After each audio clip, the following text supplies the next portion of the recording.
t'as craqué. Ça va bien se passer. Oui, peut-être. Mercredi 13 septembre, la présidente de la Commission européenne, Ursula von der Leyen, je sais pas pourquoi j'ai toujours du mal à prononcer son nom.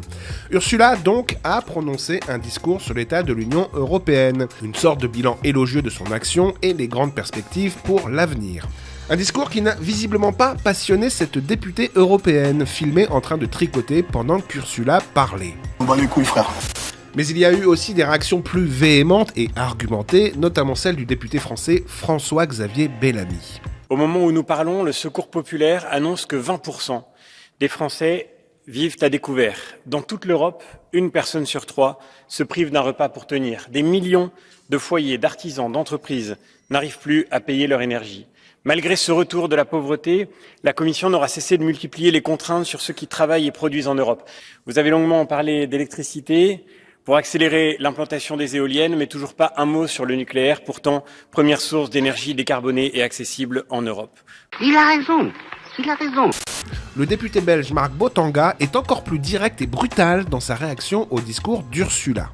Je sais que vous gagnez 30 000 euros par mois, mais est-ce que vous savez qu'aujourd'hui en Europe, 30% des gens doivent sauter un repas parce qu'ils n'ont pas l'argent pour 3 repas par jour? Est-ce que vous savez que 46% des Européens ont peur de hausser le chauffage et ne le font pas, restent dans le froid? Aujourd'hui, vous inondez, vous garantissez des milliards d'euros au secteur militaire, aux multinationales d'armement, tandis qu'aux travailleurs, vous proposez le retour du pacte budgétaire, le retour de l'austérité. Madame von der Leyen, cette Europe, votre Europe, ne sera jamais la nôtre. Et toc, remonte ton slibard, Lothar.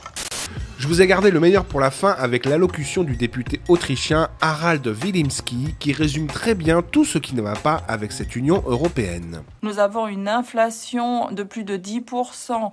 Nous avons eu ces politiques de lockdown complètement folles pendant la pandémie. Nous avons eu des décisions folles concernant l'Ukraine et ce sont les citoyens qui en font les frais. Les Américains s'enrichissent, les Russes aussi. Et donc ici, pour ce qui est du bien-être, c'est un échec sur toute la ligne. Il vaudrait mieux se taire plutôt que de s'auto-congratuler. Bref, vivement les élections européennes de 2024, en espérant qu'Ursula ne se représente pas ou bien qu'elle soit battue à plate couture.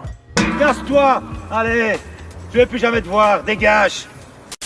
Il n'y a pas qu'Ursula qui prenne cher, c'était aussi la fête à Macron lors de la cérémonie d'ouverture du mondial de rugby.